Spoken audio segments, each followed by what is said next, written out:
हम चले एक रास्ते पे हमसे भूल कर भी कोई भूल हो ना, शक्ति हमें दे न दाता, मन का विश्वास कमजोर होना।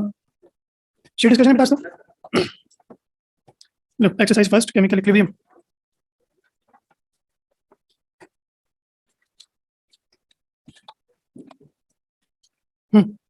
क्वेश्चन नंबर 1 to 5 फटाफट निकालो sheets. Sir exercise first 1 to 5 4। ये सब बेटा अमाउंट इक्विलिब्रियम पर गिवन है, इसमें क्या निकालूं मैं? 4 नंबर पूछ लो फर्स्ट का। केसी हो गया। 4 कितने में आउट है? एक मुझसे बात पूछ लेना, पूरी क्लास रख जाएगी। 4 में सीधा इक्विलिब्रियम पर बातें बंद। 4 में सीधा इक्विलिब्रियम पर मास गिवन है, मोलर मास से डिवाइड कर दो, मोल आ जाएगा, वॉल्यूम 1 गिवन है, सीधे वैल्यू रखनी है बस। 1 to 5 5 to 10 5 to 10 10 to 15 कौन सा 16 15 से पहले कोई है क्या? 14 किसका डाउट? हमें बोला हुआ है इनर्ट गैस को ऐड किया है वॉल्यूम कांस्टेंट पर, कांस्टेंट वॉल्यूम पर इनर्ट गैस को ऐड करने पर क्या होता था? No effect. हो गया सॉल्व। 11 किसका डाउट? बोलो। इक्विलिब्रियम पर सॉलिड स्टेट का कोई इफेक्ट नहीं आता, तो पहला और दूसरा ऑप्शन तो वैसे ही गलत है। तुम्हें किसमें डाउट है ये बताओ। थर्ड बोला है प्रेशर बढ़ाने पर रिएक्शन रिवर्स जाएगी, प्रेशर बढ़ाने पर रिएक्शन वहां जाती है जहां नंबर ऑफ मोल्स कम हो, जबकि रिएक्शन कहां जाएगी? फॉरवर्ड आगे जाएगी। हो गया सॉल्व। 15 किसका पूछा था? Vapour density of completely dissociated ammonium chloride. Ammonium chloride जब डिसोसिएट होगा तो अमोनिया प्लस HCl, और वेपर डेंसिटी अल्फा का फॉर्मूला होगा D - D, होता है n1 लेकिन इसका कोएफिशिएंट 1, डेल्टा NGD। अगर कंप्लीट डिसोसिएटेड है तो इसका मतलब अल्फा 100% यानी 1, डेल्टा NG कितना है 1, तो ये हो गया डेल्टा NG 1 यानी D/D - 1, तो D/D इक्वल्स टू हो गया। तो अब बताइए अगर पहले वेपर डेंसिटी 2 रही होगी तो नहीं कितनी होगी? 1 यानी पहले का हाफ। 15 तक और कोई? 15 से 20 किसका डाउट? बेटा तुम क्या डाउट पूछ रहे हो यार? 11 में भी समझ नहीं पाया तुमने क्या पूछा था? क्या टॉपिक समझ में नहीं आया क्या? इसमें क्या बताऊं बताओ। H2 N2 N2 के पार्शियल प्रेशर गिवन है, Kp इतना गिवन है, Kp दिया है, पार्शियल प्रेशर गिवन है, तो Qp नहीं निकाल सकते? आ जाएगा क्या? आएगा ही सही। ये शीट है किसी तुम दोनों में तो अपनी तरफ ले लो, खेला क्लास में मत बैठा करो। 15 से 20 जो शीट नहीं लाते हो क्या सीरियस है भाई? 15 से 20 15 से 20 20 से 25 20 से 25 एक बार आउट 25 टू लास्ट 30 नहीं है? हो गया। Exercise 2 question number 1 to 5 1 to 5 5 to 10 8 number 8 किसका डाउट? आपको दो स्टेटमेंट बताए थे कि स्टेबिलिटी ऑफ रिएक्टेंट तो inversely proportional to equilibrium constant and stability of product directly proportional to, यही ना? तो वही तो है, आपसे पूछा हुआ है रिएक्शन, हमें हाईएस्ट कंसंट्रेशन निकालनी है, एक बार किसकी? रिएक्टेंट की, और एक बार तो रिएक्टेंट स्टेबल होगा तभी तो उसकी कंसंट्रेशन ज्यादा मिलेगी। नहीं आई बात समझ में? बेटा रिएक्टेंट स्टेबल होगा तभी तो बना रहेगा, तो जिसका K सबसे कम है वहां रिएक्टेंट की कंसंट्रेशन ज्यादा, जिसमें K हाईएस्ट है वहां प्रोडक्ट की कंसंट्रेशन ज्यादा। नहीं आ समझ? जिसमें भी पूछा था दो आंसर आएंगे, कर लोगे? 5 to 10 10 to 15 11 क्या है? क्वेश्चन नंबर 11 सॉलिड गैसियस और गैसियस। हमें बेटा बोला हुआ है 13 लीटर में इतने ग्राम, अच्छा अरे T = 0 पर कार्बन दिया हुआ है 12 ग्राम, ये दिया हुआ है 64 ग्राम और ये दिया हुआ है 76 ग्राम। इसके मोल बनाओगे तो बेटा ये 1 32, ये भी कितना आ जाएगा 1 और ये भी आ जाएगा 1, ठीक है? यानी यहाँ पर 3 मोल है, लेकिन आपको पता है प्रेशर में सॉलिड का कंट्रीब्यूशन नहीं होता, तो मैं इसको आगे सॉल्व कर दूं। आपसे पूछा है इसमें PV = NRT प्रेशर, तो P कंटेनर का वॉल्यूम कितना गिवन है 13 लीटर, नंबर ऑफ मोल्स 2 रखे जाएंगे, R की टर्म्स में है और टेम्परेचर है 1027 273 ऐड करोगे तो 1300 कैंसिल, तो ये हो गया सर, कोई केमिकल रिएक्शन है ही नहीं। हो जाएगा 10 to 15 10 से 15 तक 15 to 20 17 से पहले कोई है? 16 किसका डाउट? 16 नहीं हुआ? 16 नंबर देखिए, N2O4 gives twice of NO2, शुरुआत में 1 0, अब आप क्या लिखोगे 1 - x तो 2x। यहाँ पर स्टार्टिंग में शुरू में बोला हुआ है कि टेम्परेचर 300 केल्विन था और प्रेशर था 1 atm, जब टेम्परेचर को बढ़ाकर कर दिया 600 केल्विन तो डिसोसिएट हो गया, और हम यहाँ पे प्रेशर पूछा हुआ है, और हमें ये भी बोला हुआ है कि 20% N2O4 डिकम्पोज, बेटा अल्फा N2O4 का 20% और अल्फा क्या होता है? डिसोसिएटेड मोल बाय, यानी x की वैल्यू 0.2 है तो ये हो गया 0.8 0.4, यानी यहाँ टोटल मोल कितने? तो हो गया सॉल्व। PV = NRT लगा दो, पहले प्रेशर 1, V वही कॉमन है, पहले मोल भी कितने थे 1, R टेम्परेचर। अब नया प्रेशर निकालना है, वॉल्यूम चेंज नहीं किया लेकिन नंबर ऑफ मोल्स बढ़कर कितने हो गए टोटल 1.2 और नया टेम्परेचर सॉल्व करो। थोड़ा तेज बोला करो। किसने बोला? किसने बोला भाई? कहाँ लिखा हुआ है? मतलब मैंने आपसे पढ़ा नहीं है सर, ये किसने बोला आपको? क्योंकि दुनिया में कोई गैस आइडियल होती नहीं, कोई गैस का एग्जांपल तो सबसे हल्की gas hydrogen, that is real. जब तक A और B ना दे हर गैस आइडियल है, और जैसे A और B 1 to 4 constant they they her gas real है। जब तक बेटा A और B ना दिया जाए इसका मतलब A और B नेग्लिजिबल है, नेग्लिजिबल होने का मतलब हर रियल गैस क्या बन जाएगी? कभी भी किसी गैस में हिम्मत मानना कि सर N2O4 तो रियल है, तो हर गैस रियल है। किसी भी दुनिया में किसी भी गैस का ग्राफ, ये जो आपने अगर फिजिक्स में KTG पढ़ लिया हो, ऐसा संभव ही नहीं है, बनता ही नहीं, क्योंकि अगर किसी गैस में एक इलेक्ट्रॉन भी है तो समझो वो गैस रियल है, क्योंकि इलेक्ट्रॉन होगा तो किसी दूसरे के न्यूक्लियस अट्रैक्शन तो वही होगा। इसलिए सिंपल यही पहचान होती है। अगर ए और बी का डिस्कशन नहीं है, हम आइडियल ही मान के चलेंगे, ए और बी बोल दिया तो फिर वन टू वन इक्वेशन लगा के सॉल्व करते हैं, सिंपल पहचान। 15 16 पूछा था, 16 के बाद और कौन सा पूछा था? 17 की स्टार्ट आउट। फिर सोच लो, इसका पूरा डेरिवेशन कराया है, एक्सो एंडो के दो ग्राफ बनाए हैं, दोनों एक ही केस में बनवाए थे। मैंने कहा था दो परमुटेशन बनेंगे, मैंने इसमें न्यूमेरिकल पोर्ट भी बोला था कि इनका रुकी राइटिंग आया हुआ एक्सपेरिमेंटल। एक्सो का ग्राफ ऐसा गया था, एंडो का ग्राफ रिवर्स गया था, याद आया? 20 तक और कोई इसमें कुछ बच्चों को प्रॉब्लम 20 वाले में आ सकती है। वो एक्चुअली डेल्टा जी का जो रिलेशन था ना बेटा, वो हर चीज थर्मो यहाँ तो नहीं पढ़ा सकते, वहीं पढ़ेंगे। आपको याद है रिलेशन पढ़ा था ये डेल्टा जी, अगर रिएक्शन की बात करें डेल्टा जी डायरेक्ट ना दे तो क्या लिख सकते हैं? डिफरेंस का मतलब क्या होता है? फाइनल माइनस केमिकल रिएक्शन में फाइनल क्या होगा? प्रोडक्ट और इनिशियल क्या होंगे? तो इससे ये निकल जाएगा, फिर सॉल्व हो जाएगा। तो नहीं तो कोई बात नहीं, मुझे थर्मो में पढ़ना नहीं है। और बोलिए 20 तक उस बोलो फटाफट। अरे हाँ तो सुन लिया। 18 में डाउट किसका है? टोटल प्रेशर निकालना है carbon monoxide from the following. एक काम करो, इन दोनों रिएक्शन का एडिशन कर दो। 18 तुम तो बाहर पूछोगे भी। इन दोनों रिएक्शन का बेटा अगर एडिशन कर दो तो फाइनल देखना क्या बना? CaCO3, ठीक है, CO2 से CO2 कैंसिल, इससे क्या बना? CO प्लस 2CO, यही ना? जब दो रिएक्शन को ऐड करते हैं तो उनके कांस्टेंट, तो इसका जो केपी आएगा वो कितना होगा? 8 × 10⁻² × 2। और अब इसका केपी ध्यान से देखो, सॉलिड को आप लिखते नहीं हो, केवल किसको लिखते हो? क्या ये KP partial pressure of CO का स्क्वायर होगा? नहीं होगा? यहाँ से CO का प्रेशर आ जाएगा क्या? हाँ, तो दो बार वहां से सॉल्व करोगे, वहां से CO2 निकालोगे, फिर CO2 को यहाँ लगाओगे, वो एक ही बात है, कैसे भी करो। एक्सरसाइज 4 थर्ड और फिफ्थ बार क्वेश्चन नंबर 4 में question number 1 to 5। Online student बेटा मैं आपके डाउट नहीं बताऊंगा, रीजन ये कि आपके डाउट के लिए ऑनलाइन क्लास होती है, तब तो तुम लोग गायब रहते हो सारे के सारे। यहाँ तुम आराम से चैट बॉक्स में कुछ भी छाप देते हो। एक्सरसाइज 4 आपके लिए मैं 45 मिनट हर वीक बैठता हूँ, तो उस वक्त क्यों नहीं पूछते आप लोग भाई? Exercise 4 question number 1 to 5, 1 to 5, 5 to 10, 10 तक डाउट, 10 to 15,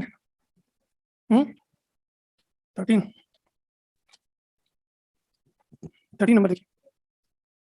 13 नंबर बेटा किसका डाउट है? मतलब इसमें खुद समझना कि आपको डाउट क्यों आया, केवल इसलिए कि इस क्वेश्चन में आपने प्रैक्टिस नहीं की, लापरवाही करी। कोई अगर न्यूमेरिकल नहीं होता ना, मैं आपको छोटा सा ट्रूथ बताऊं, शायद आपको भी आता हो। अगर आपके केमिकल इक्विलिब्रियम में, बाकी की बात नहीं करता, सारी एक्सरसाइज मिला के आपने 100 क्वेश्चन किए हैं, तो 100 में से केवल 5 क्वेश्चन ही थे जो आपके सब्जेक्ट को रिवाइज करने वाले थे। बाकी क्वेश्चन तो बड़े आसान आराम से हो गए थे। इन 5 क्वेश्चन को जब आप मुझसे पूछ रहे हो, जितना टाइम इन 95 को करने में लगा, कम से कम उसका आधा टाइम 5 को देते। ये जिन क्वेश्चन में आप उलझते हो वही आपकी थ्योरी को स्ट्रॉन्ग करके जाएगा बेटा, क्योंकि जो क्वेश्चन आपसे एक बार यहाँ हो गया वो हर बार हो जाता है। जिन न्यूमेरिकल्स में आप उलझो उनमें टाइम दो, जब आप खुद देखना 1 - x 2x 1 0 0 1 - x x और x, ये ना यहाँ पे टोटल मोल कितना 1 + x, यहाँ पे भी टोटल मोल कितना 1 + x। इस वाली रिएक्शन का pressure P1 equilibrium constant Kp1 है, यहाँ pressure P2 equilibrium constant Kp2 है। यही है, और ये भी बोला हुआ है कि दोनों के Kp1 का रेशियो, बेटा इसका Kp1 निकाल लें, पार्शियल प्रेशर ऑफ y यानी y के मोल्स अपॉन टोटल मोल और टोटल प्रेशर P1 लेकिन पावर में 2, 1 - x 1 + x × 1, 1 + x P1 से एक बार कैंसिल, फाइनली कितना हो गया 4x² P1। बेटा 1 + x 1 - x को लिख सकते हैं। अरे सुनिए, इसी तरह इसके लिए अगर मैं Kp2 लिखूं तो Kp2 कितना होगा? पार्शियल प्रेशर ऑफ P यानी P के मोल अपॉन टोटल मोल और टोटल प्रेशर P2। और ध्यान से देखो इसका सेम आएगा, तो 1 + x P2 से एक बार कैंसिल, ये बचा x² P2 और 1 + x 1 - x। अब आपको बोला है कि Kp1 Kp2 का रेशो 1:9, इन दोनों को डिवाइड कर दो, लेकिन ये भी बोला है कि जितना अल्फा x का है उतना ही अल्फा। तो बेटा अल्फा ध्यान से देखो, x का अल्फा निकालना, डिसोसिएटेड मोल बाय 1, z का अल्फा निकालो, डिसोसिएटेड मोल बाय 1। इसका मतलब ये होता है ना, अरे आप तो y मान लो, लेकिन एक बात बताओ, जब अल्फा सेम है तो x और y तो सेम होंगे, यानी जब Kp1 / Kp2 लिखोगे तो कैंसिल होते वक्त ये जो पूरा का पूरा डेटा है, क्योंकि दोनों में कॉमन है कैंसिल, तो फाइनल रेशियो किसके बराबर? और ये रेशियो आपको 1:9 है। सॉल्व कर लो। तो अब ध्यान से देखो था क्या, दो छोटे छोटे न्यूमेरिकल्स का क्लब करा हुआ था और कुछ नहीं। चलिए कौन सा नंबर था? 13 15 तक और कोई? 15 to 20, 15 से 20 और 20 से लास्ट 25, 20 से 25 नहीं है। चल थर्ड और 5 बेटा इसलिए करवा पाता कि टाइम का बड़ा इशू है यार, हमसे बाहर कितनी पूछो मना नहीं हो गए। सर अब कब है डाउट क्लास? शाबाश, कल थी। लास्ट कब तक हो गया था? वेपर प्रेशर, ठीक है।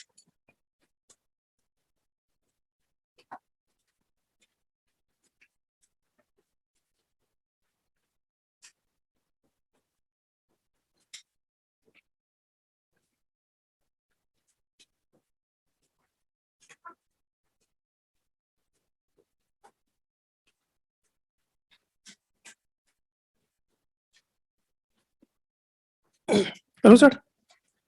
समझना बेटा, बहुत सिंपल टॉपिक है, तो इसमें कोई गुंजाइश नहीं होती कि आप कहीं से भी क्वेश्चन गलत करो। ये देखो, आप कोई भी वोलेटाइल लिक्विड ले लो, वोलेटाइल लिक्विड का मतलब बेटा जिसको गर्म करने पर वेपर देगा, जैसे वाटर ले लो, अल्कोहल ले लो, कार्बन टेट्राक्लोराइड ले लो, बेंजीन ले लो, ये सब क्या होते हैं? गर्म करने पर वेपर देते हैं। कुछ ऐसे भी होते हैं जो नॉन वोलेटाइल है, जैसे अगर आप नॉन वोलेटाइल का एग्जांपल जैसे मान लो हनी ले लो। अब आप हनी को तवे पर रख दो, आप उसको कितना ही गर्म करो वो ब्राउन होकर जल जाएगा, लेकिन वो वेपर में कन्वर्ट नहीं होगा। तो अब आप समझना, मैंने लिक्विड ले लिया, ऊपर हाल फिलहाल इसकी वेपर नहीं है, पूरा वैक्यूम है। वैक्यूम इसलिए कि अगर एयर होगी तो एयर के पार्टिकल भी प्रेशर डालेंगे। अब आप इसको गर्म करना शुरू करो, गर्म करने पर धीरे धीरे, क्योंकि ये वोलेटाइल है, ये वेपर देगा, कंटेनर मस्ट बी क्लोज्ड। तो ये जो वेपर के पार्टिकल है, ये वेपर के पार्टिकल बेटा गैस की तरह रैंडमली यहाँ वहाँ टकरा कर जब यही पार्टिकल इस लिक्विड की सरफेस पर प्रेशर डालेंगे तो ये जो प्रेशर वेपर ने जनरेट किया है that is called vapour pressure. लेकिन ये डिस्कशन आधा अधूरा है। अब आप समझिए जब आप गर्म करोगे तो होगा क्या, सबसे पहले हीट मिलेगी, जो सबसे लिक्विड की सरफेस नीचे है उसके पार्टिकल हीट लेंगे, इवोपरेट होंगे। तो शुरू में 5 पार्टिकल बनेंगे, फिर 500, फिर 5000, तो धीरे धीरे वेपर बढ़ेगी तो वेपर प्रेशर भी, तो ऐसे तो कैलकुलेशन में वैल्यू बार बार चेंज होंगी।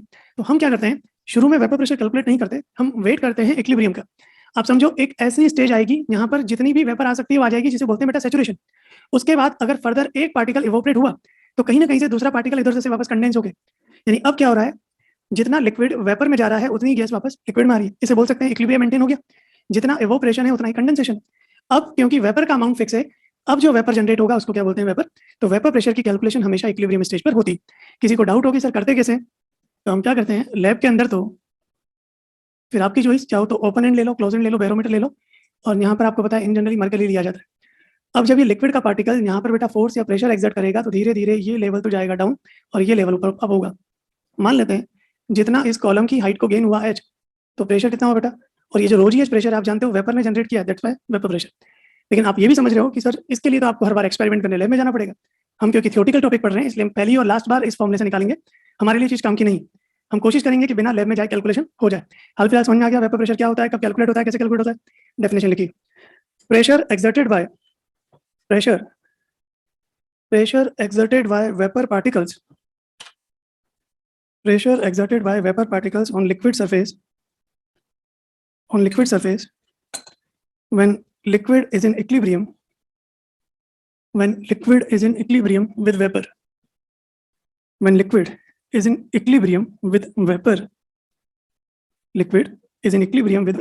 is known as vapor pressure. When liquid is in equilibrium with vapor is known as vapor pressure. मतलब सीधे से शब्दों में बेटा जो वेपर प्रेशर डालती है उसी को क्या बोलते हैं, वेपर प्रेशर। बना लीजिए एक बार ताकि ध्यान रहेगा वेपर प्रेशर कैसे निकालते हैं। लेकिन आप ये भी समझ रहे हो एक्सपेरिमेंटल अप्रोच है, हम हर बार एक्सपेरिमेंट करने लैब में नहीं जा सकते, इसलिए फिर इसमें थ्योरी मिलाना शुरू कर देते हैं।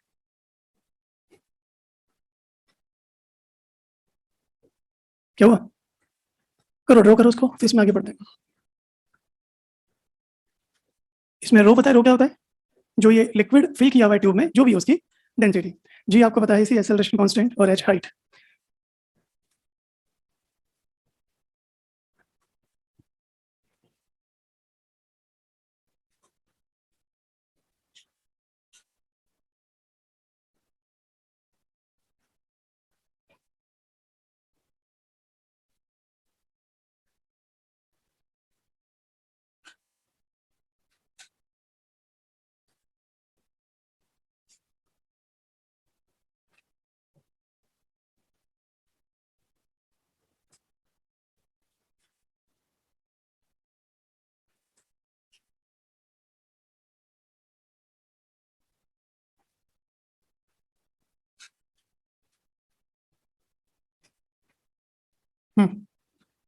बड़ा हेडिंग लिखी है factors affecting the vapour pressure. इसमें आप बताइए जिस लिक्विड का बॉइलिंग पॉइंट जितना हाई होगा उस लिक्विड का वेपर प्रेशर उतना। क्योंकि बेटा आप समझो ऐसा क्यों होता है कि किसी का बॉइलिंग पॉइंट 100 है जबकि किसी का 70 होता है। जितना पार्टिकल में, लिक्विड के पार्टिकल में जितना अट्रैक्शन ज्यादा होगा उसको तोड़ने के लिए टेम्परेचर कितना ज्यादा देना पड़ेगा। तो सोचो जब यहाँ पर अगर पार्टिकल में यहाँ पर अट्रैक्शन ज्यादा है तो ये वेपर बनाएगी नहीं। क्योंकि बात तो आपको भी कंफर्म है कि जब भी लिक्विड वेपर में जाएगा तो तीनों पार्टिकल अलग अलग होंगे नहीं होंगे। तो जितना अट्रैक्शन ज्यादा होगा उसके वेपर में जाने के चांसेस कम, यानी बॉइलिंग पॉइंट बढ़ने से वेपर प्रेशर कम हो जाएगा। थियोरेटिकल है, ध्यान रखो। रीजन है इंटरमोलिकुलर अट्रैक्शन उतना ज्यादा होता है।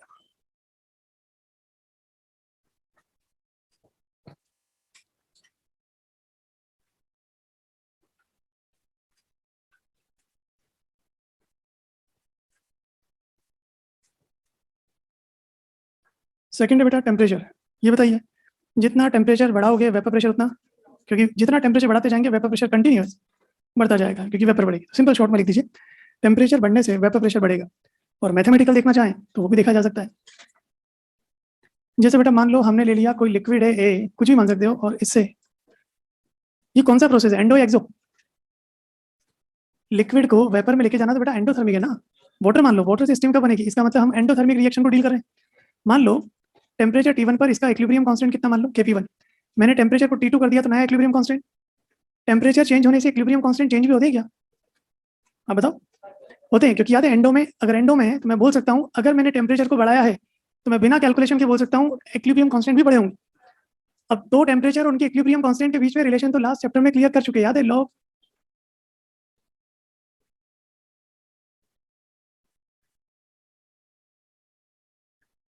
याद है? अब आप मुझे बताइए, क्या मैं लिख सकता हूँ Kp2? ध्यान से देखो इस रिएक्शन के लिए।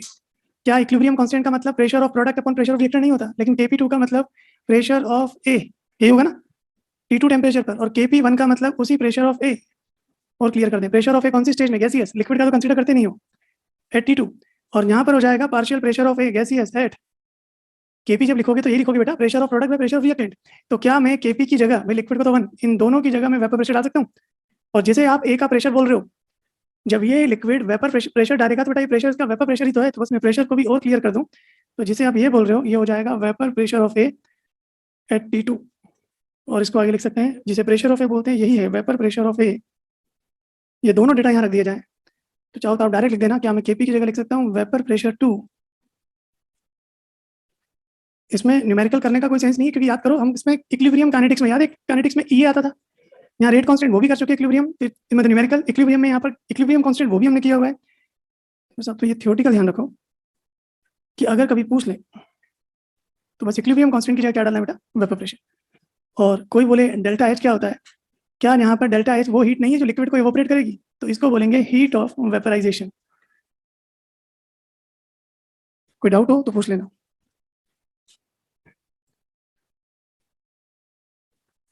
ठीक है, एंडोथर्मिक है बेटा, इसलिए T1 T2 में अगर T2 बड़ा है तो Kp2 बड़ा आएगा ही आएगा।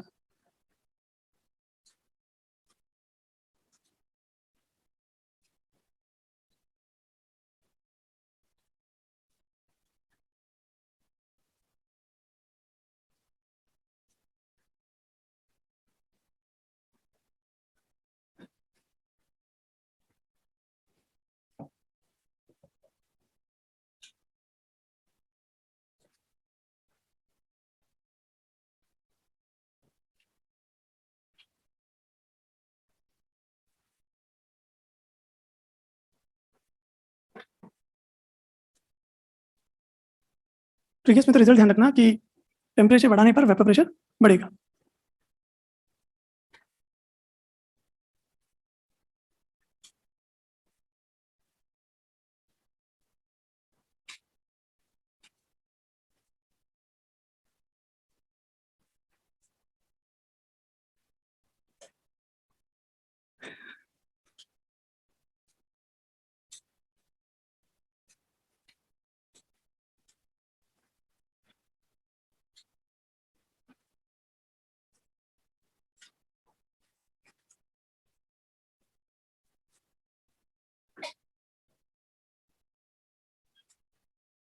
ठीक है बेटा, थर्ड फैक्टर लिखिए जो अपने टॉपिक का बेस बनेगा, addition of non volatile solute in volatile solvent.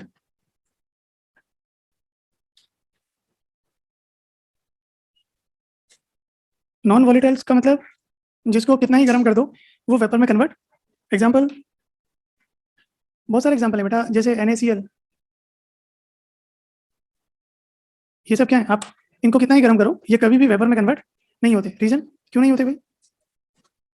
क्योंकि रीजन ये है कि इनकी लेटिस एनर्जी ऐसी है कि जब आप गर्म करोगे तो ये बॉन्ड टूटने से पहले ही ये मेल्ट होना शुरू हो जाते हैं। इनकी लेटिस एनर्जी ज्यादा है, अगर बॉन्ड टूटेंगे तो ऊपर जाएगा, उससे पहले क्या होते हैं, पूरे पूरे कोलैप्स होकर ये मेल्ट हो जाते हैं। कभी शुगर को अगर आप तवे पर रख के गर्म करो, वेपर बनने से पहले वो किस में आ जाएगी? लिक्विड स्टेट, लिक्विड पूरी खत्म हो जाती है, ब्राउन होकर। कुल मिलाकर इनमें वेपर फॉर्म नहीं बनती। अब काम की बात करें, सुनना, मैंने बेटा प्योर वोलेटाइल सॉल्वेंट मान लिया। एग्जांपल फिर लिख दूं, जैसे अभी H2O मान लो, इसको मैं इस ब्लैक सर्कल से शो कर रहा हूं। अब आप समझना ध्यान से, क्या लिक्विड की अपर मोस्ट सरफेस पर केवल और केवल वोलेटाइल पार्टिकल है? नहीं। अब इनमें जो भी अट्रैक्शन है, चाहे वाटर लिया है तो आप जानते हो हाइड्रोजन बॉन्ड होगा, बेंजीन लूं तो वंडरवॉल इंटरेक्शन होगा, कुछ ना कुछ तो होगा। अब यहाँ पर बेटा ध्यान से देखना, ये सारे के सारे पार्टिकल जो हैं कहीं ना कहीं सारे वेपर बनाने वाले हैं। तो लिक्विड की जो अपर मोस्ट सरफेस है इस पे सब वोलेटाइल है और ये सारे के सारे पार्टिकल वेपर में कन्वर्ट होंगे। तो यहाँ पे जो वेपर प्रेशर आएगी ये वेपर प्रेशर मान लेते हैं सॉल्वेंट। अब आप सुनिए, यहाँ पर भी वही था, पहले आपके पास प्योर वाटर था, इसको मैं ब्लैक सर्कल से शो कर रहा हूँ, लेकिन नॉन वोलेटाइल सॉल्यूट इसको मैं बॉक्स या स्क्वायर से शो कर रहा हूँ। जब आप एक चम्मच इसमें नमक या शुगर कुछ भी मिलाओगे तो इसमें शुगर या सॉल्यूट के पार्टिकल यूनिफॉर्मली डिस्ट्रीब्यूट होंगे बेटा। तो जब वो अंदर आएंगे तो कुछ पार्टिकल सरफेस पर भी तो स्पेस ऑक्यूपाई करेंगे।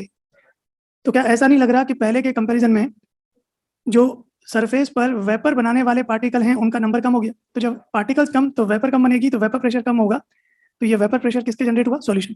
तो मैं बोल सकता हूँ, मेरे पास स्पेस नहीं, मैं यहाँ लिख रहा हूँ, तो वेपर प्रेशर प्योर लिक्विड, क्योंकि इसमें वेपर ज्यादा बनेगी तो वेपर प्रेशर ज्यादा। वेपर प्रेशर सॉल्यूशन, तो बेटा वेपर प्रेशर किसका ज्यादा होगा? रीजन कितना ही रीजन है, आप जिससे डिस्कस कराना चाहो, सबसे बेसिक रीजन तो यही है कि जितना सॉल्यूट मिलाते जाओगे उतने नॉन वोलेटाइल पार्टिकल सरफेस पर आएंगे, ना वो खुद वेपर बनाएंगे ना इनके नीचे लाइन से।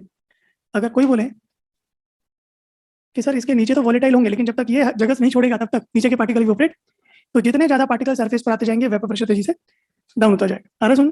तो एक लाइन लिख लो फिर जाओ तो ड्रॉ कर लेना। लिखिए, वेपर प्रेशर ऑफ सॉल्यूशन या liquid, vapour pressure of liquid decreases with addition of non-volatile solute, decreases with addition of non-volatile solute because surface is occupied by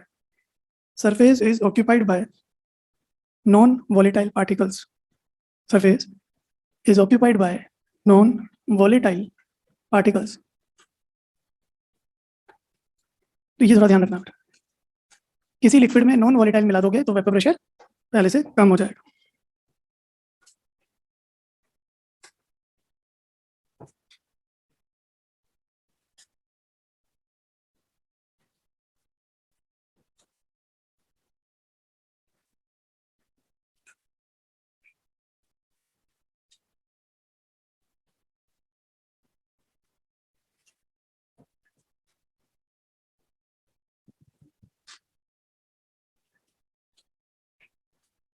ठीक है, इसको एक और केस से डिस्कस कर सकते हैं, वो मैं समझाता हूँ।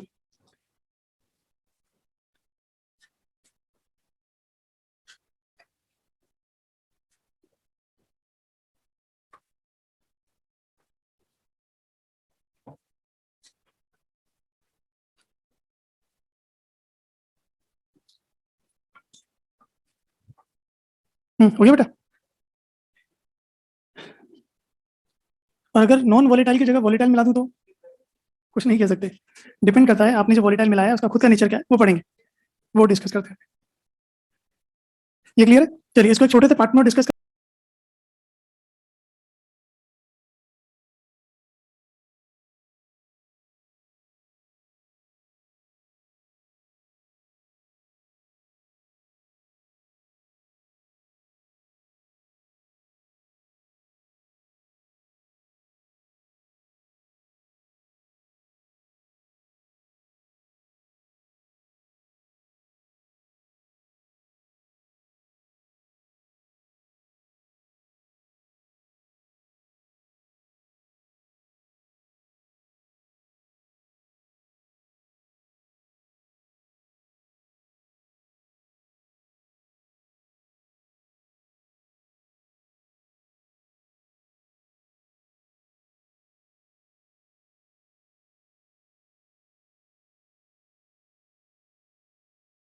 रहा हूँ। वैसे ये बड़ी जल्दी समझ में आता है कि सर जितने ब्लू पार्टिकल होंगे ये खुद भी वेपर नहीं बनाएंगे और जाने वाली वेपर को भी रोकेंगे, लेकिन ये बहुत प्रॉपर रीजन है नहीं, इसका प्रॉपर रीजन देखना, इसको लिखने की जरूरत नहीं है, इसको मैं कॉलिगेटिव में अलग से पढ़ाऊंगा। करूँ स्टार्ट? मान लो बेटा आपके पास ये H2O लिक्विड था, आपने गर्म किया, यहाँ पर H2O गैस बन गया और वेपर प्रेशर निकालते वक्त इक्विलिब्रियम आना चाहिए। अब मैं इस इक्विलिब्रियम में ध्यान से देखो, इधर से लिख देता हूँ, समझना ध्यान से प्रैक्टिकली चलता क्या है। आपने इसमें 1 चम्मच NaCl मिलाया, अब आप भी कहानी जानते हो, ये जो NaCl मिलाएंगे इस NaCl का वेपर से कोई लेना देना नहीं है, ये तो कहाँ जाएगा? पानी में जाएगा। और आप जानते हो Na और Cl अगेन क्लब क्यों नहीं होते? क्योंकि कहीं ना कहीं वाटर के मॉलिक्यूल का हाइड्रेशन इन दोनों के चारों तरफ एक प्रोटेक्टिव लेयर बनाता है, नहीं बनाता? ये जो वाटर मॉलिक्यूल है ये वाले ना, तो आप बताइए जितना सॉल्यूट मिलाओगे क्या उतना सॉल्यूट यहाँ के वाटर को कंज्यूम कर रहा है नहीं कर रहा, खुद को सेव करने के लिए कर रहा है ना? तो जितना वाटर मॉलिक्यूल, आप ध्यान से देखो, पहले सारे मॉलिक्यूल इसमें पार्टिसिपेट कर रहे थे, अब जितना NaCl मिलाओगे, पहले मान लो 100 यहाँ थे 100 यहाँ थे, अब 100 में से पता चला 80 रह गए, 20 तो कहाँ चले गए इनके पास? क्या इक्विलिब्रियम पे लीच एटे लगाना NaCl मिलाने से H2O लिक्विड का अमाउंट कम हुआ? इसको बढ़ाने के लिए रिएक्शन कहाँ शिफ्ट होगी? जब बैकवर्ड शिफ्ट होगी तो धीरे धीरे कुछ देर के लिए रिएक्शन अब केवल कहाँ चलने लग जाएगी? अरे आपने सॉल्यूट क्या मिलाया, यहाँ का H2O लिक्विड है तो कंटेनर में, लेकिन अब वो यहाँ पार्टिसिपेट नहीं कर सकता, उसको किसने खींच लिया? तो क्या सॉल्यूट मिलाने से H2O लिक्विड का अमाउंट कम हुआ नहीं हुआ इक्विलिब्रियम वाला? तो जब H2O लिक्विड कम हुआ तो इसको बढ़ाने के लिए रिएक्शन कहाँ जाएगी? जब बैकवर्ड जाएगी तो H2O गैस, वेपर कम तो वेपर प्रेशर भी नहीं आया। सुन ठीक है, सरफेस से किसी को डाउट हो तो ये एग्जांपल भी, अरे सुन इसको मत लिखना, मैं क्वालिटेटिव में लिखूंगा, आया समझ बेटा?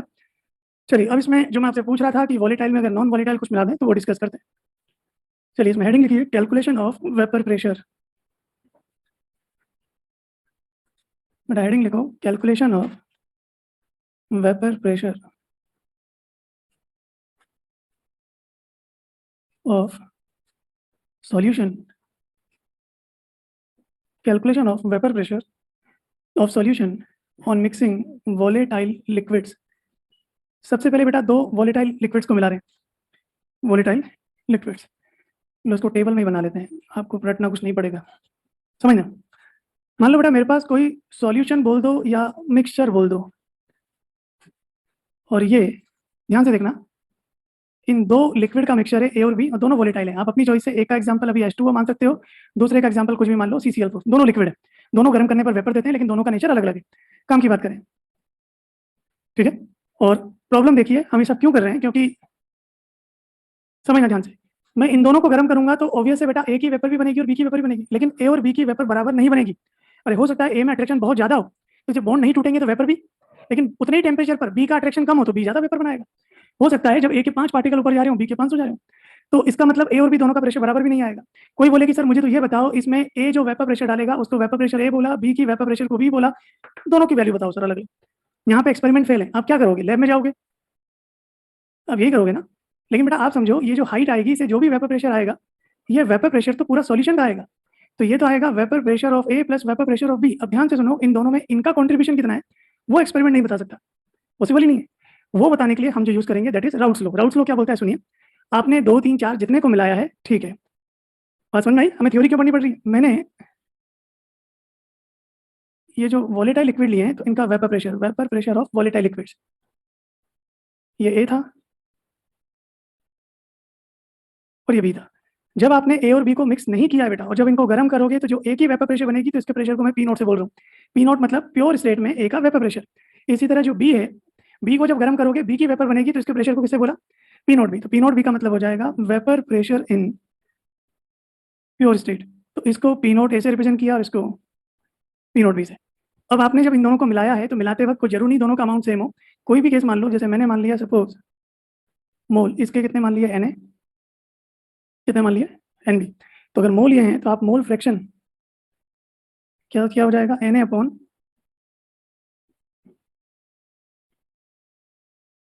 अब हम लिखते हैं इसमें vapour pressure of liquid in solution. हम समझिए हमारे साथ प्रॉब्लम कहाँ आई थी, मैं दोनों का अलग अलग स्टेज में तो निकाल सकता हूँ एक्सपेरिमेंटल, समस्या थी दोनों को मिलाने के बाद दोनों का इंडिविजुअल नहीं पता। राउट्स लॉ बेटा ध्यान से देखना, राउट्स लॉ भी छोड़ें, आप बताइए जितना इस ए का अमाउंट या मोल ज्यादा होंगे उतनी इसकी वेपर ज्यादा बनेगी नहीं बनेगी। अरे भाई इसके 5 लिए होंगे तो 5 में से 2 पर जाएंगे, 500 लोगे तो 200 जाएंगे। तो यहाँ जो वेपर प्रेशर जनरेट होगा, क्या वो डायरेक्टली प्रोपोर्शनल टू उस लिक्विड के मोल फ्रैक्शन के है नहीं। तो वेपर प्रेशर को शॉर्ट में पीछे लिख दिया जाए, यार है। अब जरा इसको देखा जाए, तो pressure directly proportional to mole fraction, तो ए का प्रेशर डायरेक्टली प्रोपोर्शनल टू उसके होगा नहीं होगा। इसका सबसे बढ़िया एक काम करो, आप ए को 0 कर दो। जब ए को 0 करोगे तो ए की वेपर 0, तो प्रेशर भी कितना, एक प्रोपोर्शनल कांस्टेंट है जो आपको समझ में आए। अब आप बताइए अगर मैं एक्स ए की वैल्यू 1 कर दूं तो एक्स ए की वैल्यू 1 होने का मतलब समझ रहे हो आप, यहाँ पर बी नहीं है, केवल क्या है। तो जब एक्स ए की वैल्यू 1 होगी तो ये डेटा जरा यहाँ रखना, क्या उस केस में एक्स ए की वैल्यू 1 होने पर जो प्रेशर आएगा वही के बराबर है नहीं, और के की वैल्यू, और आप बताओ जब एक्स ए की वैल्यू 1 है तो क्या वो प्योर लिक्विड नहीं बन गया। तो जो के है वास्तव में वही, फिर रिपीट कर रहा हूँ, जितना मोल फ्रैक्शन ज्यादा उतना प्रेशर ज्यादा, प्रोपोर्शनल कांस्टेंट के मान लो, सपोज एक्स ए की वैल्यू 1 है, जब एक्स ए 1 होगा तो के किसके बराबर है, पी है। लेकिन गौर से देखो जब एक्स ए 1 है इसका मतलब बेटा बी नहीं है। तो जब अकेले लिक्विड का प्रेशर है तो अकेले लिक्विड का प्रेशर तो पी नोट पता है मुझे, तो मेरे लिए वास्तव में जो के है वो पी नोट के बराबर। तो अगर मैं डेटा यहाँ डाल दूं तो मैं सीधा सीधा लिख सकता हूँ पी इक्वल्स टू प्रोपोर्शनल में क्या आ जाएगा, पी नोट है एक्स ए। इसी तरह यहाँ पर भी अगर लिखा जाए तो pressure of P equals to, तो समस्या यही थी कि मुझे ए का बी का प्रेशर नहीं पता था, तो मैं तो डायरेक्ट लिख सकता हूँ अगर पूरे सॉल्यूशन का प्रेशर चाहिए तो किसके बराबर हो जाएगा।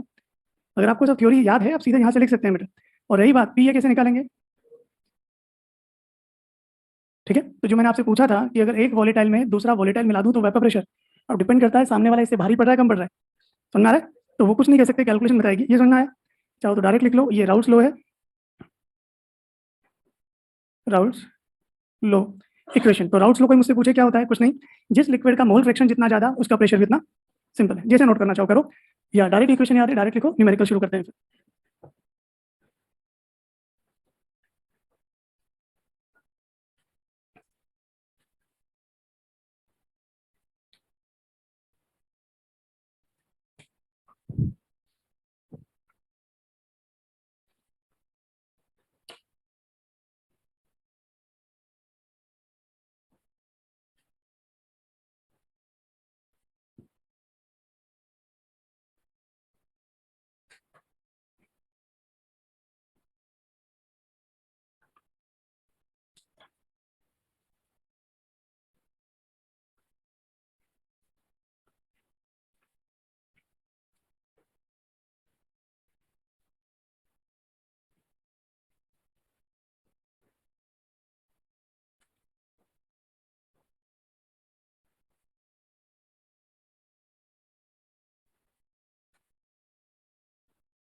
ठीक है बेटा, तो आज की पूरी क्लास बाकी की और अगले पूरे 2 टर्म तक केवल ये एक इक्वेशन ध्यान रख लो, इसमें काफी केस सॉल्व हो जाएंगे अपने। केवल ये ध्यान रखना है, जब भी 2 सब्सटेंस को मिलाएंगे तो पूरे सॉल्यूशन का वेपर प्रेशर क्या हो जाएगा बेटा, P not X A plus P not B X B. PS है, पीएस को हम बोलेंगे vapour pressure of solution, vapour pressure of solution.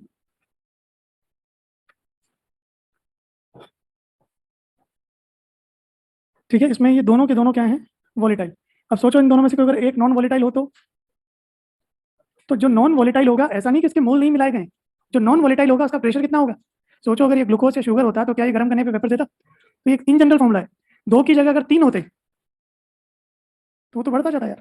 अब इसमें जितने नॉन वॉलेटाइल हैं वो सब उनका प्रेशर हटाते चले जाना, वो प्रेशर जनरेट करेंगे नहीं। चलिए न्यूमेरिकल करवाऊंगा, सीधा इक्वेशन ध्यान रखो, समझ में आ गई। अगर मैं आपसे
बेटा एक्स से एक्स बी के रिलेशन की बात करूं तो आप भी जानते हो ये आएगा, ये लिख लेना। उसके बाद एक ग्राफ मुझे प्लॉट करके देना, PS vapour pressure of solution versus X A. ठीक है, मैंने एक्स बी इसलिए हटा दिया, दोनों वेरिएबल हैं, तो अगर एक्स ए में चाहिए तो एक्स बी हट जाएगा। ये समझ में आ गया। राउल्स लॉ थियोरेटिकल चलता है, उसका एक्सपेरिमेंट से कोई लेना देना नहीं है।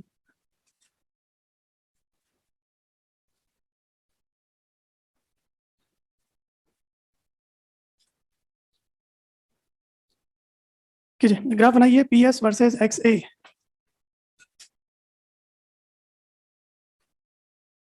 एक्स बी आएगा ना इक्वेशन में बेटा, अगर ये इक्वेशन लगोगे तब तो एक्स बी आएगा। वो तो मुझे ग्राफ बनाना था एक्स ए के लिए, इसलिए मैंने एक्स बी को हटाकर एक्स ए डाल दिया, वरना तो आपकी ये फॉर्मूला सफिशिएंट है।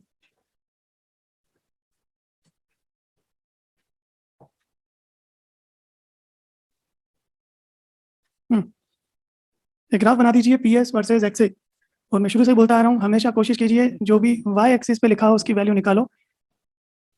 तो पी एस इक्वल्स टू बेटा जो इक्वेशन आपके पास आई है एक्स ए,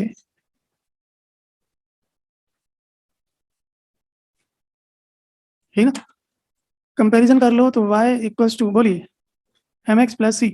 इंटरसेप्ट कितना आ रहा है, तो ये तो कंफर्म है कि इंटरसेप्ट नेगेटिव नहीं हो सकता, क्योंकि किसी लिक्विड का प्रेशर नेगेटिव नहीं हो सकता।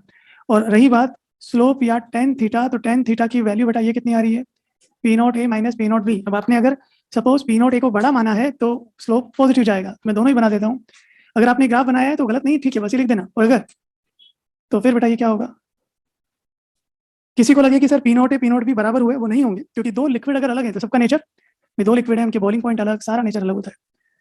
Clear. Intercept will be positive, slope में भी आइदर पॉजिटिव और नेगेटिव, वो डिपेंड करता है आपने वैल्यू क्या मानी।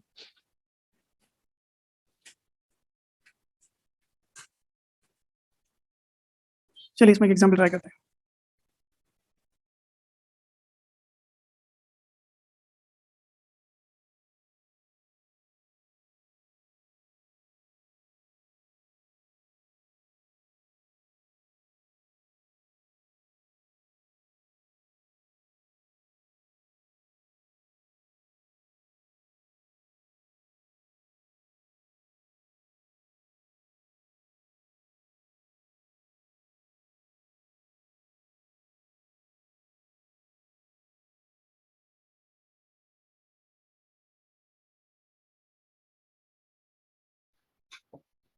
ग्राफ क्लियर है, लिखिए 2 मोल liquid A and 3 mole liquid B were mixed.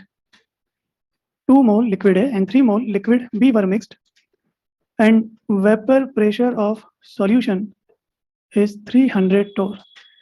vapor pressure of solution is 300 torr. If 1 mole A is removed, 1 mole A is removed, new vapor pressure of solution is 290 torr. 290 torr. Find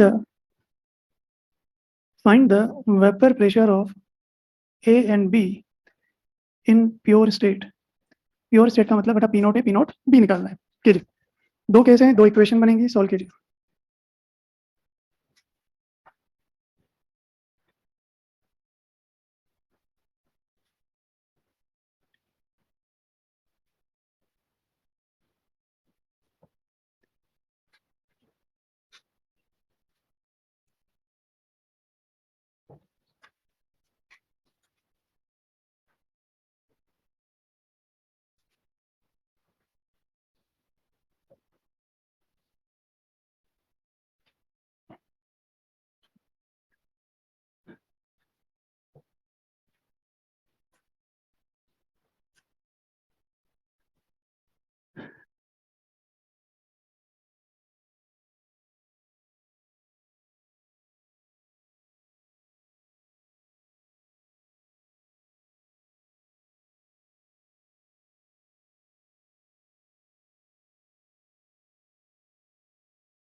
ये मोल नहीं बेटा, mole fraction लिखते हैं, जो x होता है ना equation में, आप मोल मत लिखो डायरेक्ट,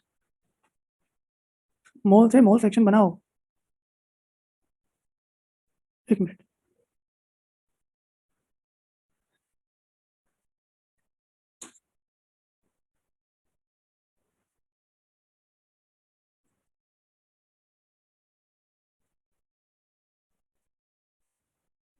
ये बेटा पहले ये सॉल्यूशन है, तो यहाँ पर अगर मैं इक्वेशन लिखूँ P S equals to P not A plus P not X A plus P not B X B. पहले बेटा दोनों को मिलाने पे वेपर प्रेशर 300 है, यूनिट कन्वर्ट मत करना, वो आंसर टोर में आ जाएगा। पी नॉट ए और एक्स ए की बात करें, जिसका मोल फ्रैक्शन निकालना है उसके मोल अपॉन सॉल्यूशन में टोटल मोल, तो ये हो गया 2/5 पी नॉट बी, बी के मोल अपॉन 2 मोल, एक काम करें 5 से मल्टीप्लाई करते हैं, तो ये हो गया 1500 equals to 2 P not A plus 3 P not B, relation number 1। फिर हमें बोला कि बेटा इसी सॉल्यूशन में आपने क्या किया होगा, ए का 1 मोल हटा दिया, तो अब ए के कितने मोल बचे 1, बी में कोई चेंज नहीं है तो कितना वही 3, लेकिन अब सॉल्यूशन ये रिड्यूस होकर कितना रह गया 290, प्योर तो वही रहेगा पी नॉट ए, इस बार ए का मोल फ्रैक्शन इसके mole upon total mole, P not B, B का मोल फ्रैक्शन ये होगा, 4 से मल्टीप्लाई कर दो, 0 4 9 36, कितना है ठीक है ना, और ये हो गया पी नॉट ए प्लस, दो इक्वेशन है, दो अननोन है, सॉल्व करके देख लो।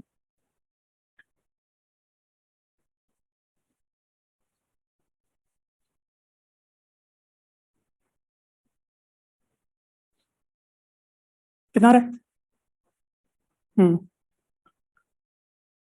करो, फिर से थ्योरेटिकल बना देंगे, एक काम करें, इक्वेशन 1 2 है ना, इसको 2 से अच्छा वैसे हो जाएगा ना, ये वैसे ही अगर माइनस करते हैं इक्वेशन 2 में से माइनस, तो कितना हो गया है 15 है 1400 यानी 340 equals to P not A आ रहा है, और पी नॉट बी हो जाएगा 1160 माइनस 340/3, सही करूँ, 028/3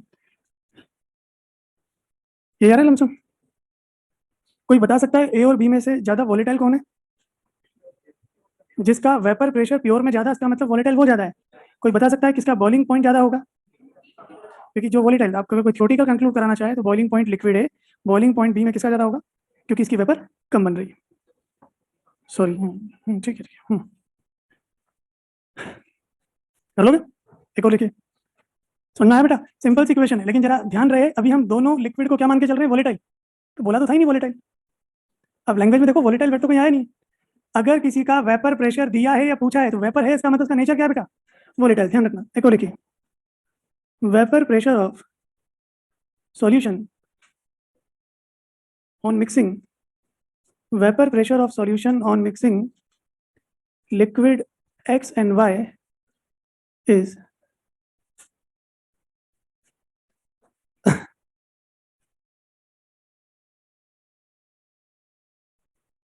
ये गिवन है इक्वेशन के फॉर्मेट में।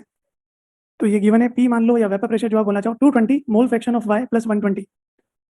Find P not X and P not Y, दोनों लिक्विड का प्योर स्टेट में वेपर प्रेशर निकालिए।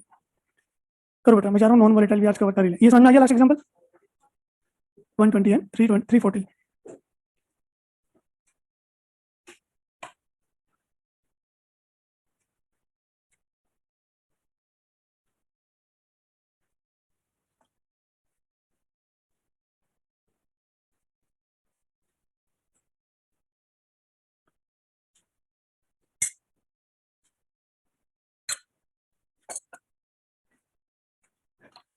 आ रहा है बेटा? भाई एक तो बहुत नॉर्मल कन्वेंशनल मेथड ये है कि आपके पास फॉर्मूला होता है P S equals to P not X mole fraction X, दूसरा लिक्विड है Y mole fraction of Y. लेकिन इक्वेशन में ध्यान से देखो, मोल फ्रैक्शन एक्स नहीं है। इसका मतलब मैंने क्या किया होगा? क्या मैं मोल फ्रैक्शन एक्स की जगह लिख सकता हूँ 1 minus mole fraction of Y? तो यहाँ से अगर अरेंज कर दें तो पी नॉट एक्स, इसको वैल्यू यहाँ डाल दें, माइनस पी नॉट, अच्छा सॉरी ए ना, P not X mole fraction Y plus P naught Y mole fraction Y. यहाँ से मोल फ्रैक्शन वाई कॉमन ले लिया तो ये हो गया P naught Y minus P not X plus P not x.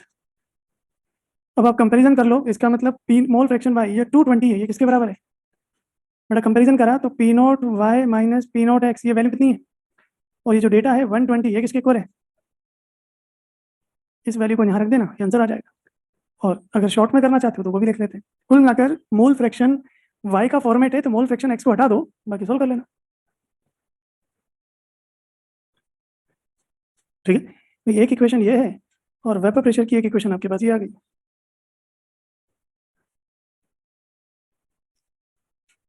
ठीक है, सेकंड मेथड नहीं समझा देता हूँ, बल्कि मेरे हिसाब से तो सेकंड से किया करो।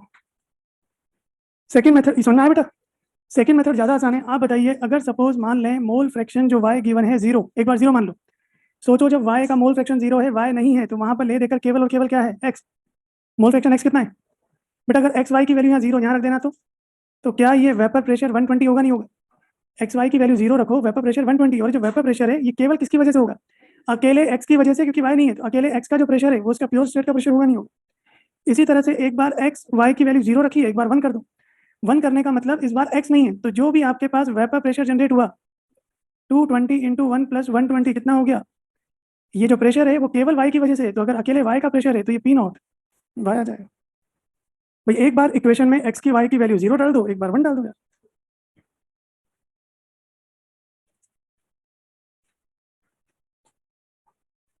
चलिए इसी में आगे टॉपिक बढ़ाइए, vapour pressure of solution having non volatile solute.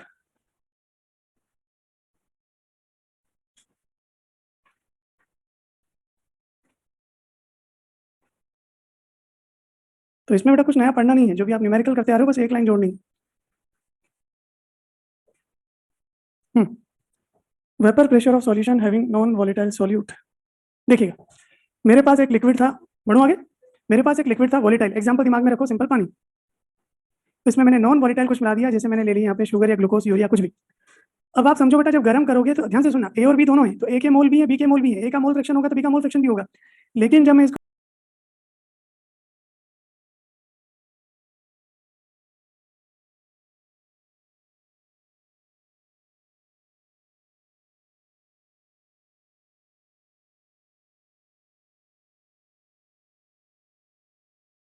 अब आप समझो बेटा, जब गर्म करोगे तो ध्यान से सुनना, ए और बी दोनों है, तो ए के मोल भी है, बी के मोल भी।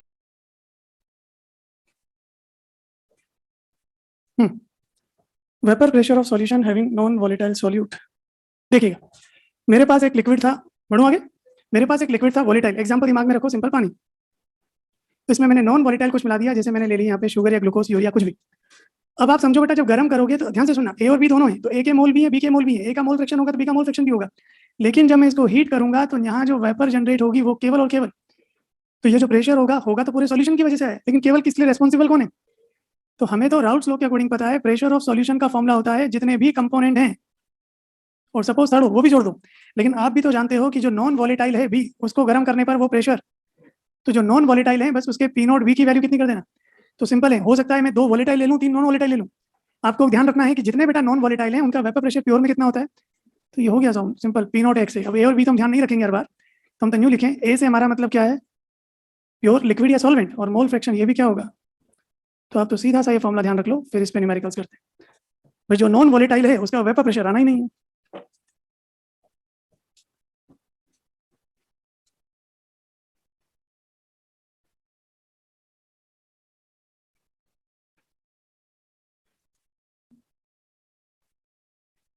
सो देखा जाए तो फॉर्मूला तो एक ही है, बस नॉन वॉलेटाइल में पी नॉट बी डालना है।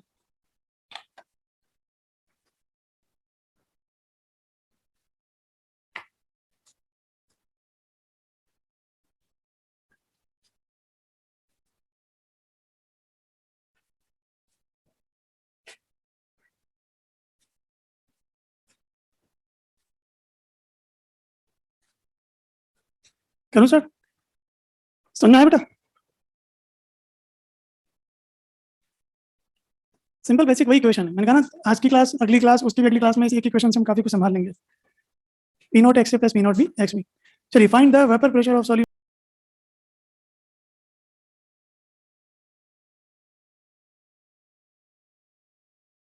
Solution on mixing 6 gram urea and 18 gram glucose. हो सकता है एक से ज्यादा सॉल्यूट हो। 18 gram glucose in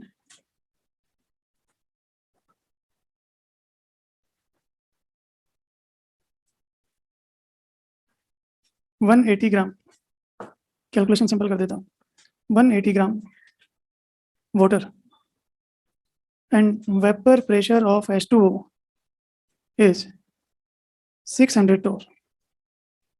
vapour pressure of H2O is 600 torr. आपको वाटर का वेपर प्रेशर को रटना उठना नहीं है, क्योंकि बेटा याद है टेम्परेचर बदलता जाएगा तो वेपर प्रेशर भी बार बार चेंज होगा, दिया जाएगा। प्योर वाटर का वेपर प्रेशर गिवन है, सिंपल 2 लाइन के न्यूमेरिकल है। इस चैप्टर में कोई डेरिवेशन नहीं है, कुछ नहीं है, डेटाबेस न्यूमेरिकल है, और हर साल क्वेश्चन आता ही आता है।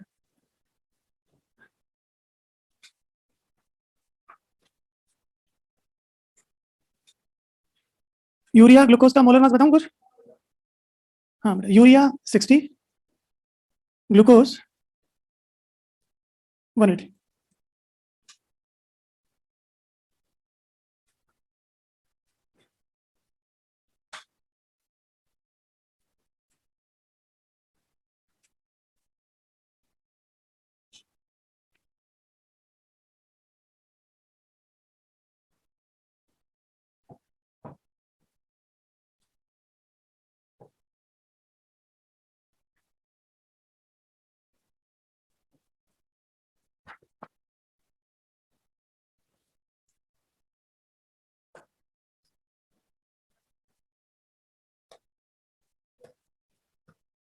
इसमें पता, देखिए वाटर का तो क्लियर है कि वाटर बेटा हमेशा वेपर देता है तो वोलेटाइल है। कुछ सेलेक्टेड एग्जांपल हैं, मैं यूरिया, ग्लूकोज, सुक्रोज, ये सारे के सारे क्या होते हैं, नॉन वोलेटाइल। मैं लिस्ट लिखवा दूंगा। मोस्टली ऑर्गेनिक कंपाउंड में, सारे नहीं, ये वाले जिनके मोलर मास बहुत ज्यादा होते हैं, ये सब नॉन वोलेटाइल है। हाल फिलहाल, चलिए हाल फिलहाल ये 3 ध्यान रखना, यूरिया, ग्लूकोज और एक और लिख देता हूँ, ये तो बोल ही रहा हूँ ना, ये तो डेली लाइफ के एग्जांपल है। इनको गर्म करते हैं तो याद है क्या होता है, वाटर इवोपरेट हो जाता है, शुगर पार्टिकल्स, शुगर का मोलर मास C12H22 340, ये 3 याद रख लो। मैं इसलिए नॉन वोलेटाइल नहीं लिख रहा कि एग्जाम में हर बार नॉन वोलेटाइल लिखा हुआ नहीं आता, सेलेक्टेड इनका ध्यान रखो। कहाँ अटक गए भाई, क्या फॉर्मूला था, P S equal to P naught solvent. Solvent का मतलब मेरे लिए वाटर, यही तो लिखोगे फॉर्मूला। अब उससे क्या फर्क पड़ेगा कि आपने यहाँ पर लिक्विड बनाते वक्त, चलिए H2O, इसमें आपने यूरिया भी मिला दिया, ग्लूकोज भी मिला दिया, और कोई तीसरा होता वो भी मिला देते। मेरा तो क्वेश्चन इतना सा है, प्योर वाटर का वेपर प्रेशर कितना, मोल फ्रैक्शन H2O, तो जिसका मोल फ्रैक्शन निकालना है उसी के मोल्स H2O कितना है, इसका मोलर मास आ रहा है अपॉन टोटल मोल्स, तो टोटल मोल में तो जो 3 सब्सटेंस हैं सबका लेते जाओ। 6 यूरिया का मोलर मास कितना, 60। हो गया सॉल्व, बस एक लाइन का क्वेश्चन है। अब वो ऑप्शन चेक कर लेना, ऑप्शन में जितनी एक्यूरेसी के साथ इतना सॉल्व कर देना, डाउट है। और ऐसा भी नहीं है कि 600 से घटकर 500 400 हो जाएगा, थोड़ा सा डिफरेंस आता है बस। कितना हो गया ये 10 10.1.1 10.2 यूनिट, क्योंकि टॉर रखी है तो टॉर में आ जाएगी यार। क्या हुआ, कुछ आया समझ में? पता नहीं क्या ये सर आता है समझ में। अरे कुछ समझ में आया? चलो करो फिर एक और। इस क्वेश्चन को आप लिखना, करना नहीं। अगर ईमानदारी से आपको लगे कि सर इसको डील कर लेंगे तो हम टाइम खराब नहीं करेंगे, असाइनमेंट डाल देना और दूसरा एग्जाम का क्वेश्चन कराता हूँ। ये समझ में आ गया?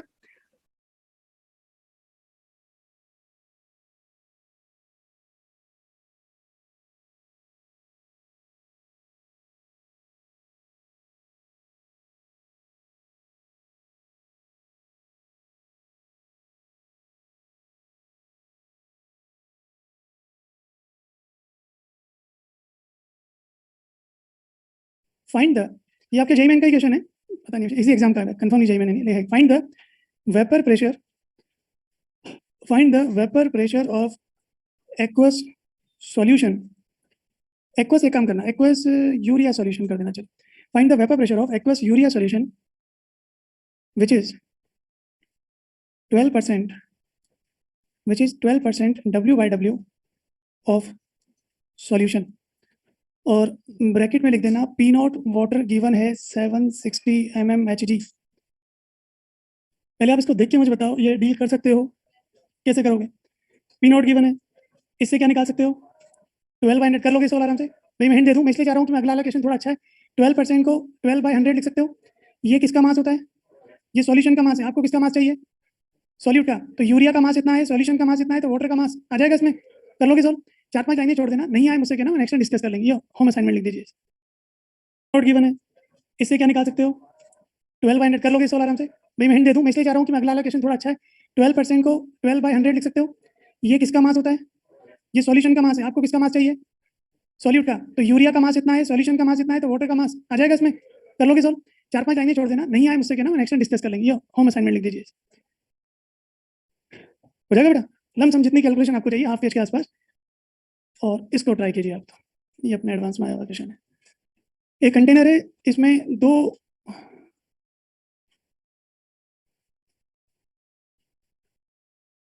वेसल रखे हुए हैं। इसमें 1 मोल यूरिया, 90 ग्राम H2O। यहाँ 2 मोल यूरिया, 90 ग्राम H2O। यहाँ कुछ नहीं है, दैट इज वैक्यूम। वैक्यूम का मतलब है कोई एयर वेयर कुछ नहीं है यहाँ पर, जरूरत नहीं है, कुछ ना माने तो वही मान के चलोगे। फाइंड द, इसे बोल दिया वेसल नंबर ए, इसे बोल दिया vessel number B. Find the mole fraction, find the mole fraction of urea after long time in vessel B. चलिए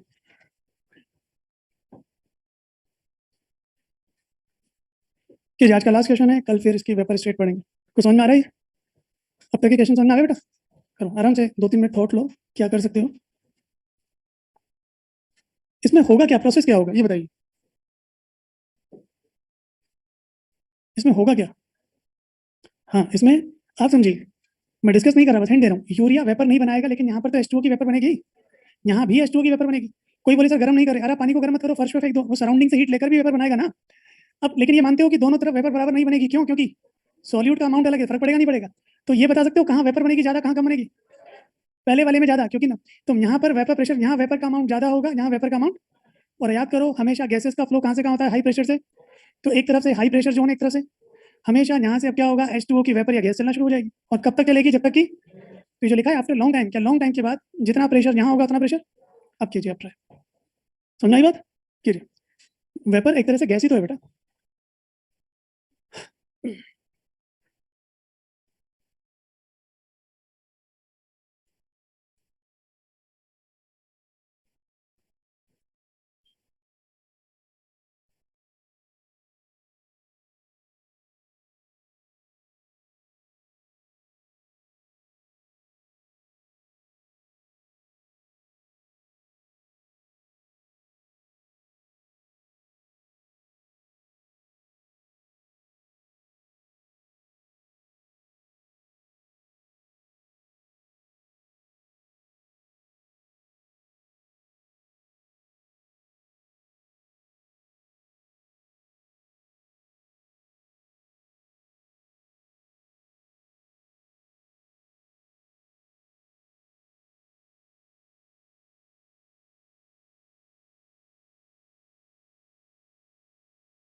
ठीक है, जब तक होगा जब तक कि दोनों तरफ वेपर प्रेशर सेम नहीं हो जाते।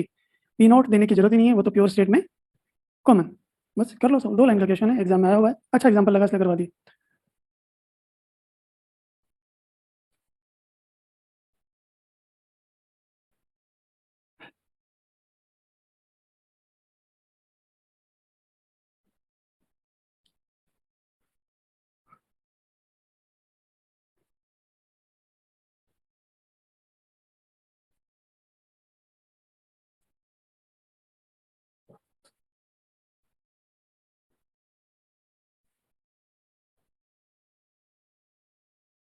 ये कंफर्म है कि वाटर ए से बी में जाएगा, कंफर्म है ना? चलिए मान लेते हैं कि यहाँ से वाटर के एन मोल चले गए, तो आप बताइए जब एन मोल चले गए तो यहाँ रिमेनिंग कितने बचे? अरे 5 मोल बनेंगे ना, तो यहाँ 5 मोल थे, आफ्टर लॉन्ग टाइम फाइनल कितने हो गए? ये समझ में आया नहीं आया? यूरिया नॉन वोलेटाइल है, वो तो वेपर नहीं बनाएगा, लेकिन वाटर तो जाएगा भाई। तो मान लिया बेटा एन मोल यहाँ से यहाँ शिफ्ट हो रहे हैं, तो रिमेनिंग बस हो गया मोल फ्रैक्शन ऑफ H2O के मोल अपॉन टोटल मोल 5 + n, और यूरिया का मोल तो कितना रहेगा? क्या हुआ? यहाँ ये तो कैंसिल हो जाएगा ना, यहाँ पर वाटर का मोल फ्रैक्शन, तो वाटर के मोल 5 थे लेकिन उसमें n जुड़ गया, तो कितना हो गया?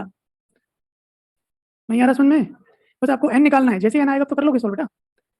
अरे ये समझिए, किसी को डाउट है कि सर आपने वाटर को इधर से इधर क्यों ले गए, क्योंकि जितना सॉल्यूट का मास मोल बढ़ेंगे उतना वेपर प्रेशर, तो यहाँ वेपर प्रेशर ज्यादा होगा, यहाँ कम होगा, तो फ्लो हमेशा हाई से लो ही तो होता है। और कब तक होता है? जब तक कि दोनों में इक्विवेलेंस यानी दोनों बराबर ना हो जाए यार। क्या हुआ? कर लोगे आगे पार्ट? ये जो n है, ये n क्या शो करेगा कि वाटर के कितने मोल आए? आपको क्या पूछा था? मोल fraction of water in long time, तो बाद में सॉल्व कर लोगे। अच्छा सॉरी, ठीक है ठीक है, ठीक है, कर लोगे अब तो।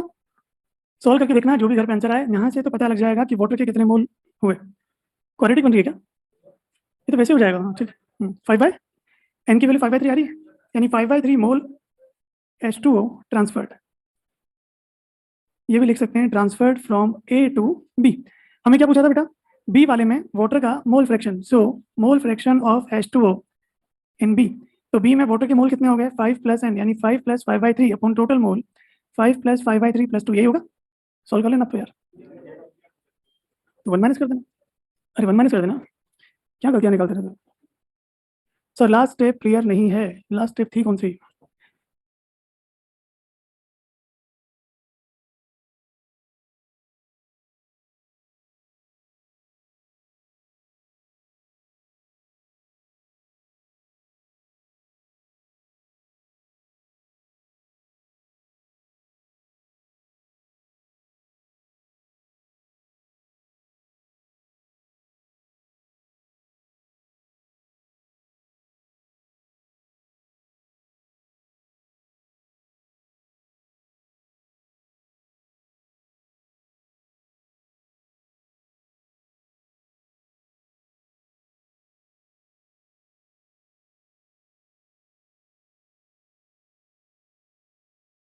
और कब तक होता है? जब तक कि दोनों में इक्विवेलेंस यानी दोनों बराबर ना हो जाए यार।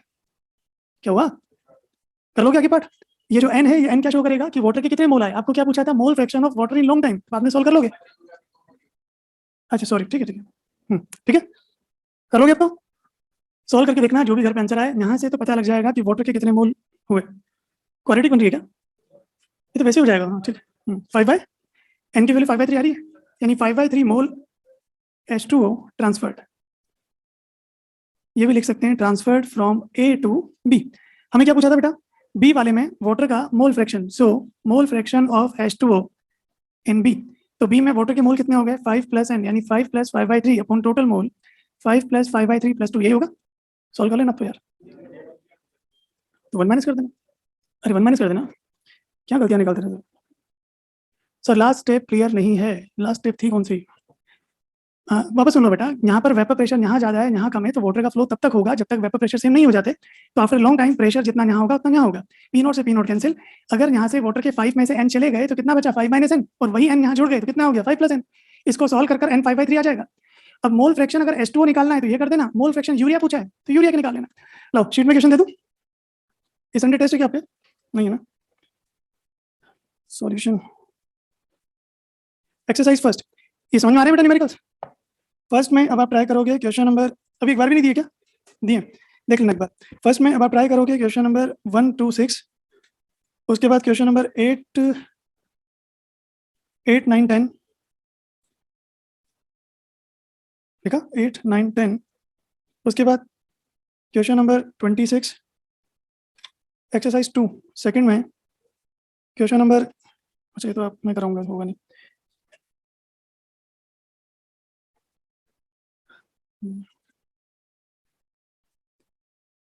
क्वेश्चन नंबर 22 एक्सरसाइज सेकंड में, एक्सरसाइज थर्ड में क्वेश्चन नंबर 1 लिखा 1, एक ही है इसमें। फोर्थ एक्सरसाइज फोर्थ में क्वेश्चन नंबर 4, 7, 7, ठीक है 7, 8, 9 लिखा 9 नंबर। 9 के बाद 24, 24